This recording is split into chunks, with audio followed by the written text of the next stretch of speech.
নমস্কার। এরপর বলবো দক্ষিণেশ্বর মন্দিরে আসার পূর্বে ঠাকুর কলকাতায় আসিলেন, সেটাকে আমি বলছি।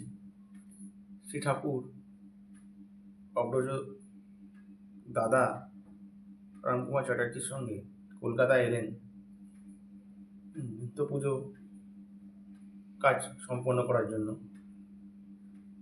তিনি সেখানে নিজের পছন্দ মতো পূজার কাজ করছিলেন এবং কিছু কিছু লেখাপড়া বা পড়াশোনাও করছিলেন, এবং তার মধ্যে অনেক গুণাবলী ছিল, যার ফলে যেখানে উনি যজমানি করছিলেন সেখানকার যজমানিরা এবং তাদের গৃহিণীরা তাকে খুব পছন্দ করত।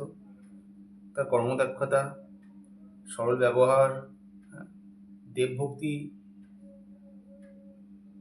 ইত্যাদি গুণাবলীর জন্য তাদের সঙ্গে তার সম্পর্ক সরলভাবে স্থাপন হয়েছিল। তিনি বলতেন, চালকলা বাঁধা বিদ্যা আমি শিখতে চাই না, আমি এমন এক বিদ্যা শিখতে চাই যাতে জ্ঞানের উদয় হয়, মানুষের বাস্তবিক কৃতার্থ হয়। এইভাবেই ঠাকুর তার কার্য সম্পন্ন করতে লাগলেন। একদা 1847 খ্রিস্টাব্দে ভাগীরথীর পূর্ব তীরে দক্ষিণেশ্বর নামক স্থানে বিস্তীর্ণ ভূমিখণ্ড ক্রয় করে রানী রাসমণি বহু অর্থ ব্যয়ে এক জায়গা কিনলেন মন্দির স্থাপনের জন্য, এবং 1855 খ্রিস্টাব্দে 31 মে স্থানযাত্রার দিন মন্দিরে দেবী প্রতিষ্ঠার দিন ধার্য হলো, এবং সেই দিনই দেবী প্রতিষ্ঠা করা হলো। এবং বহু সময় পর এইভাবে মন্দির প্রতিষ্ঠার পর ব্রাহ্মণদের দান করা হলো। সেই সময়কার ব্রাহ্মণরা এই নিয়ে অনেক হট্টগোলও করেছিলেন। শেষ পর্যন্ত ঠাকুরের দাদা শ্রী রামকুমার চ্যাটার্জির হাতে সব দায়িত্ব সম্পন্ন করা হলো, এবং তিনি যেহেতু খুব ভক্তিবান ছিলেন, তাই জন্য তিনি দায়িত্ব গ্রহণ করলেন, এবং ঠাকুর তার দাদার সঙ্গে দক্ষিণেশ্বর কালী মন্দিরে কালিকাবাটিতে এলেন, এবং তারপর তার ধীরে ধীরে সেখানে সময় কাটলো। মন্দির প্রতিষ্ঠার কয়েক সপ্তাহ পর ঠাকুরের সমদর্শন ও কোমল প্রকৃতি, ধর্মনিষ্ঠ অল্প বয়স রানী রাসমণির জামাতা শ্রীযুক্ত মধুরবাবুর বিশেষ নয়ন আকর্ষণ করল, এবং এইভাবে এরপর তার যে ভাগ্নে হৃদয়রাম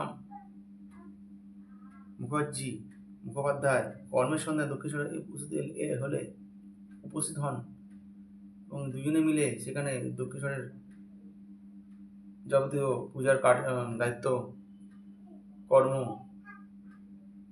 সহযোগে তারা কার্য সম্পাদন করতে লাগলেন। এবং ঠাকুর এইভাবে আস্তে আস্তে তিনি দক্ষিণেশ্বরে সাধনার দিকে অগ্রসর হলেন। প্রথমে তার দায়িত্ব পড়েছিল দেবীর অঙ্গসজ্জা ভূষণে ঠিকমতো রাখার, কিন্তু সেগুলো তো আমার ভালো লাগতো না। তিনি বলতেন, এইসব দায়িত্ব আমার ভালো লাগে না, ঝামেলা, এইসব জিনিস নিষ্কৃতি পেতে চাই, এবং তিনি তার মতো করে পুজো করতেন। এরপর দেখা যাচ্ছে তিনি শক্তি সাধনায় ব্রত হলেন। ঠাকুর দক্ষিণেশ্বরে ধ্যানে মগ্ন হয়ে গেলেন। এইভাবে ঠাকুর ধ্যানের মাত্রা দিন দিন বৃদ্ধি পেতে থাকলো। এরপর তিনি কখনো কখনো ব্যাকুল হৃদয়ে মায়ের কাছে প্রার্থনা করতেন, মা, তুই রামপ্রসাদকে দেখা দিয়েছিস, আমায় কেন দিবি না? আমি ধন, যশ, ভোগ, সুখ কিছুই চাই না, আমায় দেখাতে। এইভাবে ভাবচিন্তার প্রাবল্য ও একাগ্রতায় ঠাকুর আহার নিদ্রাদি ক্রমে এমনি কিছুই কমে গেল, কিছুই খেতেন না সেভাবে, এবং একসময় মানসিক যন্ত্রণায় অধীর হয়ে ঠাকুর মন্দিরের দেওয়ালে রাখা খড়গ নিয়ে নিজেকে এই জীবন রাখবে না বলে, তবে আর এই জীবন আবশ্যক নাহি এই বলে নিজের গলায় এই খড়গ বসাতে যায়। তৎক্ষণাৎ দেখে মায়ের চিন্ময় রূপ হয়ে মা প্রকট হয়। চেতন জ্যোতি সমুদ্রের উজ্জ্বল উর্মিমালার চারিদিক থেকে তর্জন গর্জন করে তাকে গ্রাস করার জন্য মহাবেগে অগ্রসর হতে হচ্ছে। যেন ঘর দ্বার মন্দির সব লুপ্ত হয়ে গেল, কোনো কিছু শুধু দেখতে পাচ্ছেন না। এবার চেতন মূর্তি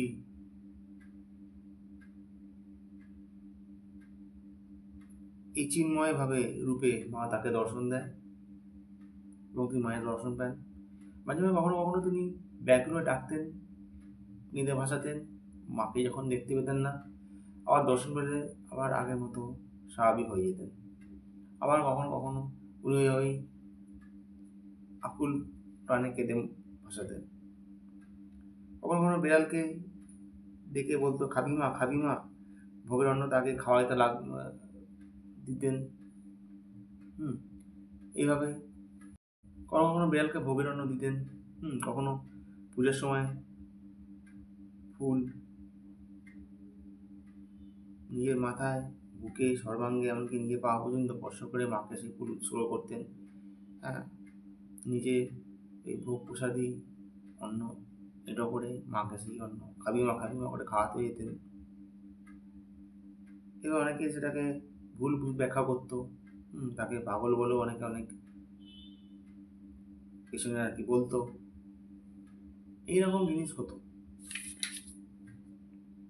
এবং চিকিৎসারও বন্দোবস্ত করা হয়েছিল, যেন বায়ু রোগের প্রকোপ হয়েছে এই ভেবে।